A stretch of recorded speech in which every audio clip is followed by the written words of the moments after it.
can you help somebody with energy work if they don't believe in energy? Totally, yes. Really? It doesn't matter if you believe in me or the energy or the process. You have to be willing enough. I say you have to be willing enough to be open to the possibility that maybe this kind of thing can work for you. And a lot of my clients, to be honest, they start with that, to be like, I don't know, you have something. I don't know what it is. You definitely got something. And I don't know if I believe in it, but let's see. And that's often where it starts. Welcome to Spaghetti on the Wall, where we throw ideas, see what sticks, and nurture those that do. I'm your host, Armando, an actor, entrepreneur, and coach, giving you insights that light up your world. We're here to explore the realms of business, marketing, and life, serving up a shot of inspiration with every episode. Ready to make ideas stick and grow them into something great? Let's dive in. Good morning, good afternoon, and good evening, depending on when you are consuming this podcast. Spaghetti on the Wall is back with another one. Sheevaun Moran is in the house. Sheevaun Moran is in the house. Have you ever had a song? Do you have a song? Do I have a song? No, kids used to tease me for a little tiny bit, and it would be shaboom, shaboom, sha-la-la. Oh, yeah. That's all they could come up with. And it came from their parents, I think. For sure. So we're a member of the same mastermind called Flight Club.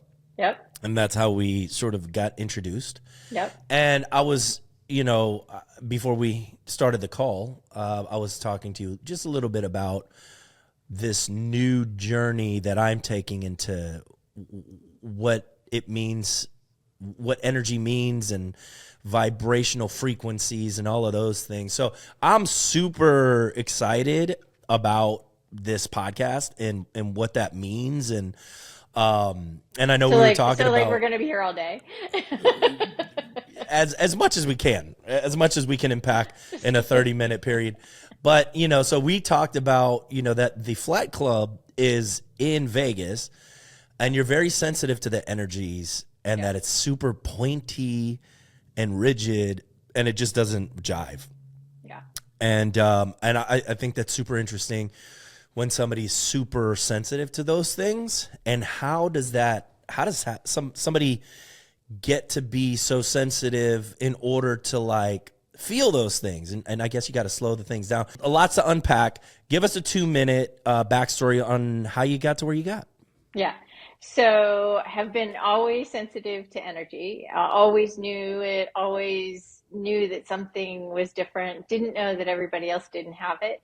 And so one of the things that my dad said to me when I was trying to figure all this thing out is he said, if you're, and this is a good lesson for everyone, if you're mad, sad, feeling bad, feeling afraid, whatever, go hug somebody, teach somebody, feed somebody, and make them laugh. And so I didn't think I was very good at any of those. So I actually ended up deciding, because I wanted money for a shirt that my parents wouldn't get me. I took that lesson and I decided that I would mow lawns. And so I made bucks. I made good bucks mowing lawns. I picked the biggest ones, and so sold it to my brother for a t-shirt. Never sell for a t-shirt, but it was a good sale, I thought. And then I was delivering stuff on my 10-speed bike all over town, little town, but still over town. I made bucks with that. And then I went to, and during all of that, I was getting into massive trouble, as all entrepreneurs do, right? It started early. Yep. And so I was getting into big trouble. My mom put me into this thing that was called computer coding, computer science. And so as a teenager, I'm coding computers. So that's kind of fun. And I was good at it. And then I went off to college and I was like, this is too much. And so I actually left college 2 years in and decided I needed to live in California because I'd always wanted to live in California. And so it took me a bit to get here, but I got to California. And the first company that I worked for, they kind of said, here, let's create stuff. And it was a tiny, tiny entrepreneurial company. And there were 12 of us, and we built that company from like nothing to, getting bought by Rubbermaid. And I was like, this. And I could use my coding, and I could use creativity, and I could use sales, which I was learning, and I could use all kinds of things that I didn't really know Hmm. that existed in me, the sensitivities, etc. And so then I found four more companies, and I did that for four more companies. And then I was like, oh, yeah, I should do this for myself. And about that time, I got sick and misdiagnosed and nearly died from blood poisoning. Whoa. And I remember laying on the emergency room table thinking, okay, so I built companies. Yep, I'm really good at that. I can do that. That's really easy for me. If I can build a company, I can heal this. And that was my logic at the time. So my coder brain logic said that. And so they had to give me some injections to save my life. And then I decided I would go home and I would fix this because I figured it was a machine, my coder brain logic. And so I started thinking about what I had done my entire life and how I was training my sales teams and how I was getting deals made and how I was growing businesses. And I thought, well, there's something in that in all of us. And then I started thinking about why I was the way I was and the sensitivities with energy. And it all started making a lot of sense. And about that time, the company, it was the fifth company that I was helping to get built and sold, was a pharmaceutical company. I found out I didn't believe in drugs. Kind of fun. And and I had never believed in drugs. And so I left that and I decided to just hunker down and just figure out what I was going to share with folks. And so I decided to create a healing clinic. I created one, two, three, four, blah, blah, blah. And people just kept coming. And I was like, okay, there's something to this thing. And I'm kind of good at sharing this. And that's when it kind of all got birthed. I was one of the first to teach meditation in colleges and in cities and in the Air Force and all of these things. So I've been doing this a very long time. And so That's now awesome. it's become many companies and I help entrepreneurs take their unique ability and understand because every entrepreneur has sensitivity to energy. That's the key thing. And it's just about how do you use that so you don't basically kill yourself and so you grow and prosper. And so that's what it's ended up turning into. That's a really interesting concept. So, is your methodology not necessarily more like top revenue focus? It's more holistic in terms of figuring out what you do love to do, staying in that superpower and tapping into that energy. Well, it's more like every entrepreneur has something that is not quite, it's going clunk in their business. Every entrepreneur that I've ever worked with, and I've worked with thousands. And it could be a health clunk, meaning a health issue. It could be a relationship issue. It could be a hiring relationship issue. It could be a misunderstanding about money issue. It could be a bigger energy issue. It could be a vision issue. And for me, I'm kind of one of those people, a lot of people just call me the oracle. It's just like look into the global of my business and look into me and see where the kerplunk is.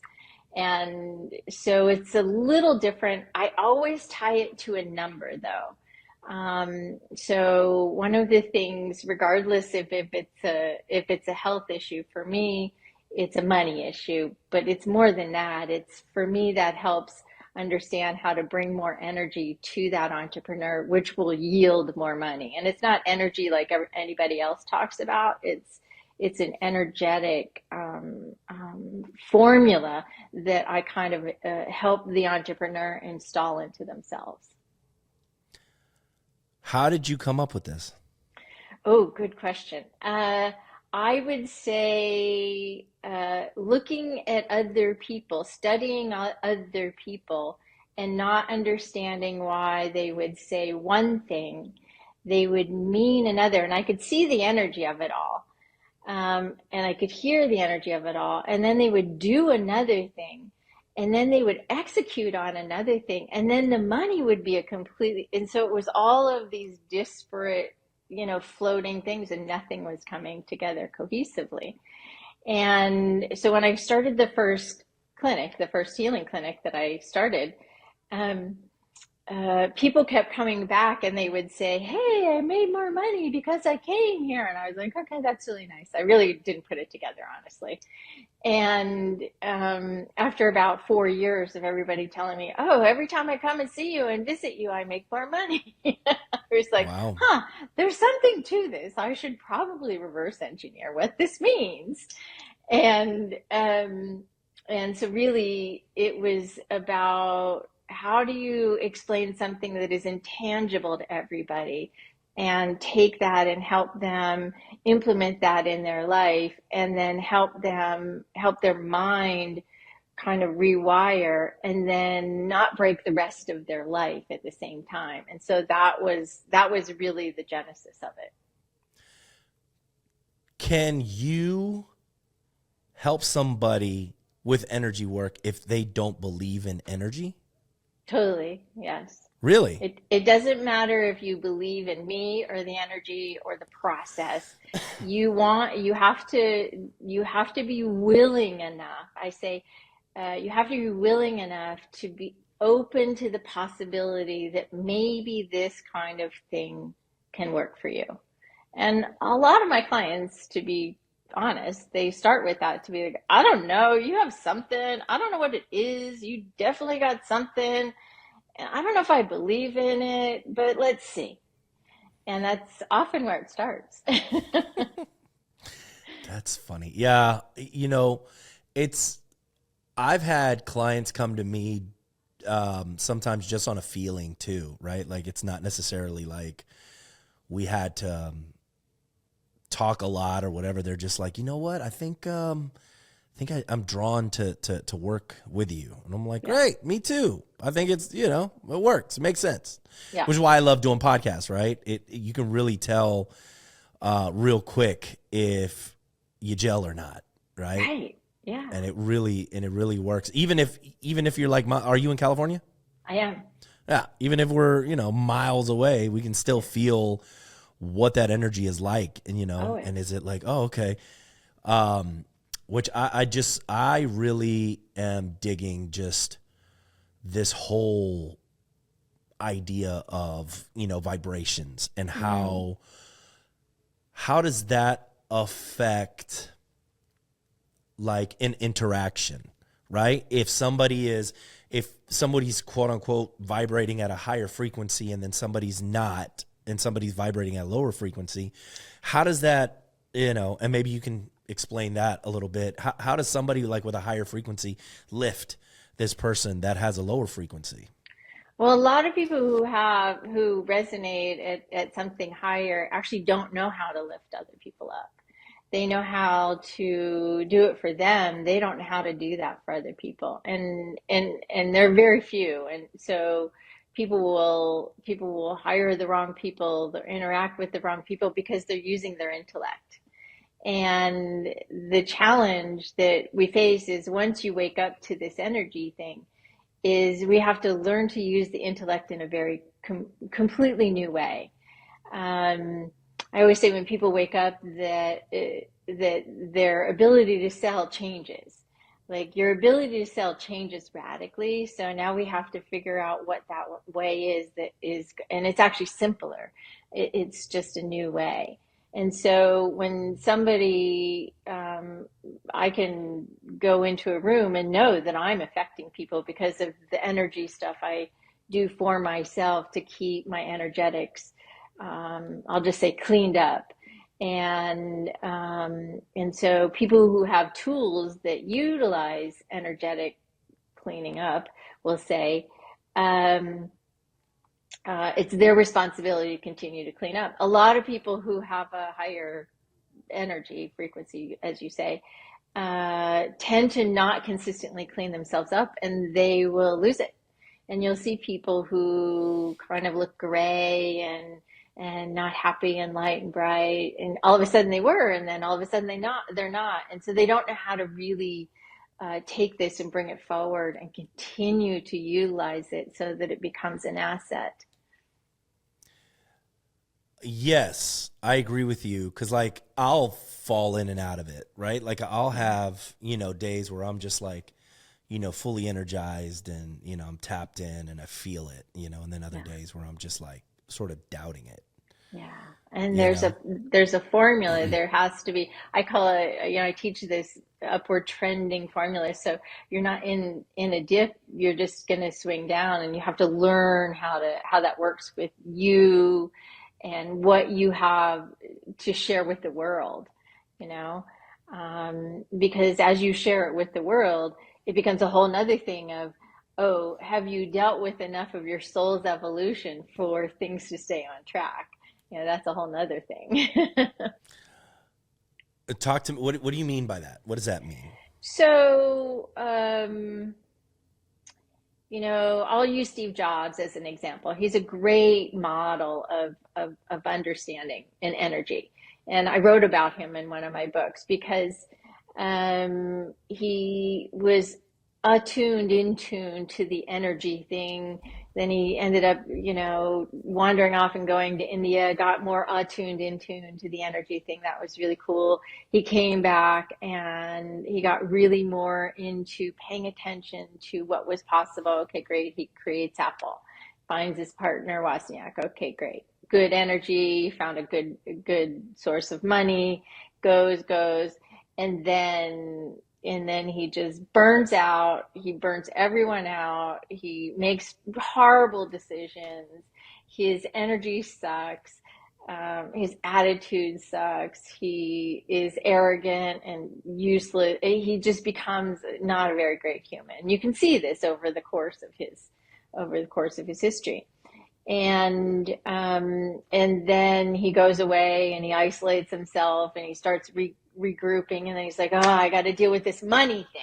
Okay, I got all this money, I got to deal with this money problem. So he goes and he hardly gets paid from Pixar, and then he comes back to Apple and he takes $1 as his pay because he had an issue with money, and he knew he had an issue with money, and that was making him a jerk.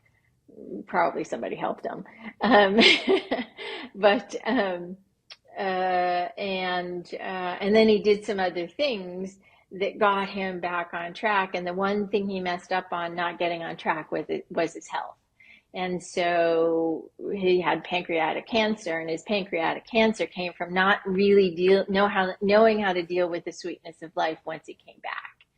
And his energy was all wonky. It was pretty amazing all the way, even though he had this health thing, though, once he got reset. So that's kind of, he had to deal with it along the way. You can see it playing out in public. It always has to do with money. It's that's a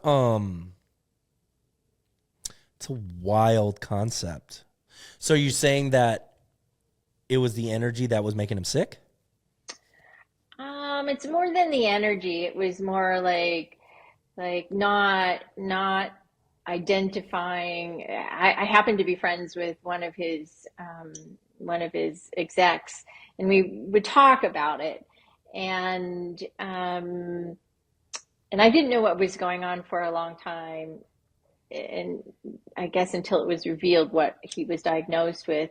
I was like, I think this is what's going on with him. I don't really have permission to look, but I can kind of see it.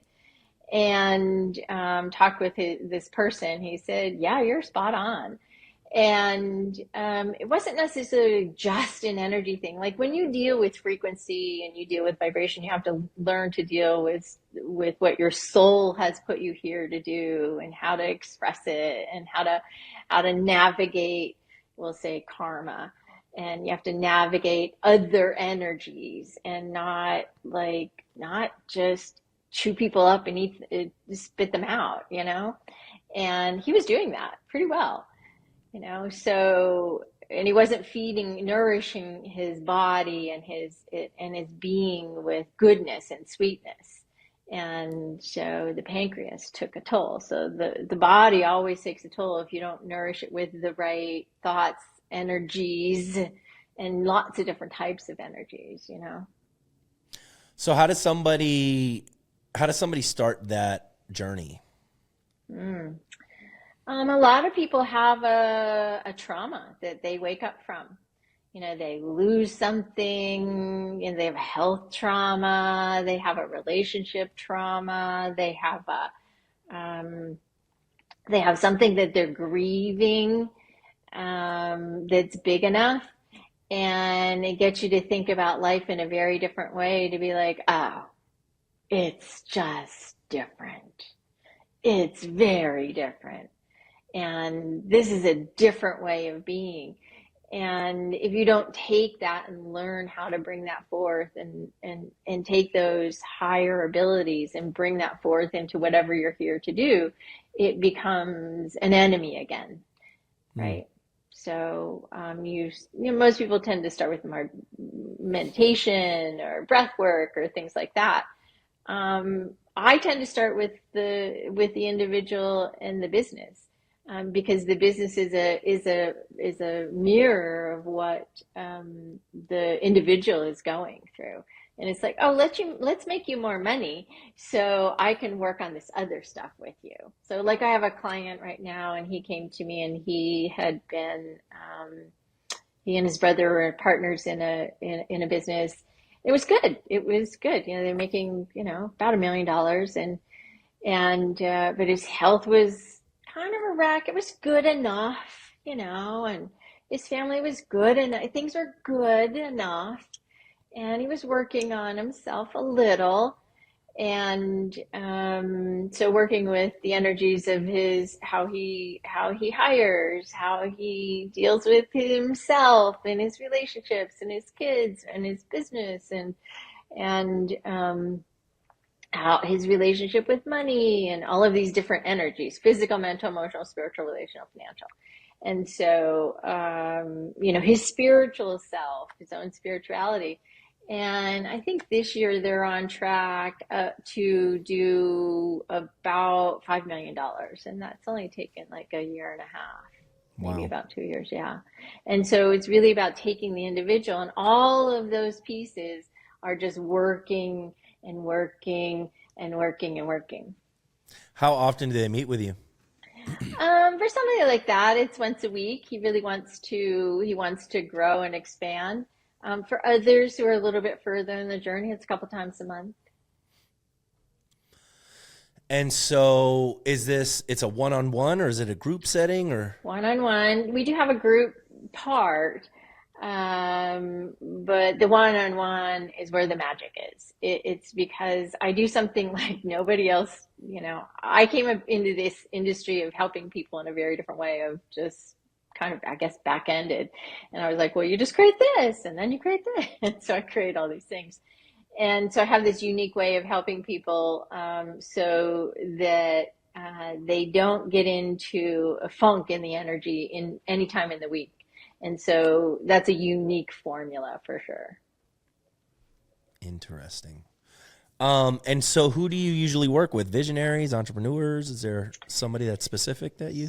Here's the way I think of it. Somebody who really has something to do and share in the world, and they know something isn't quite working, and it tends to be entrepreneurs. It could be a visionary, it tends to be an entrepreneur, and it's like, somebody who's done enough work on themselves to say, yeah, I want that next level of stuff. I want all of these to work together. Very cool. I love that. How do people get in touch with you? They can email me at author@sheevaunmoran.com, AUTHOR at SHEEVAUNMORAN.com. And where are the books? Where can we find the books? What are the name of the books? Yeah, I've written 17, so I thought I'd show you one of them. One is What? called, yeah, I've written 17. One is called The Secret Energy Patterns of All Successful Businesses: How to Scale and Never Fail. And it talks about all the woo energy things. It's pretty cool. That's awesome. Is Um, that on Audible too? no, we're working on that. That's coming soon. And then you can go to my website, SheevaunMoran.com. I think there's a thing called shop or store. Some of my books are on Amazon, not all of them, but all of them have to do with energy. One's called The Secret Energy of Health, The Secret Energy of Food, The Secret Energy of Love, The Secret Energy of Sex, of course, right? The Secret Energy of forgiveness. So many. Yeah, That's awesome. yeah, 17 books. That's amazing. yeah. I can't believe it. Sheevaun, I appreciate you so much for being on. Everybody, if you're listening, gotta do something about that energy. Me and you gotta be thinking about it, because it really is all energy at the end of the day. And I think we all need help navigating what we don't know, right? Yeah, So we do. yeah, I appreciate you. Everybody, reach out, follow. Do you have social media as well?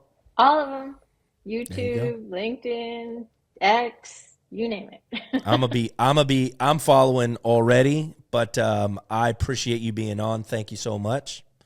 And I'm going to see you very soon. Not in Yeah. Vegas, I'm going to but try. I always try. all right. If not, we'll have more conversations. Absolutely. Yeah. Thanks, Armando. All right.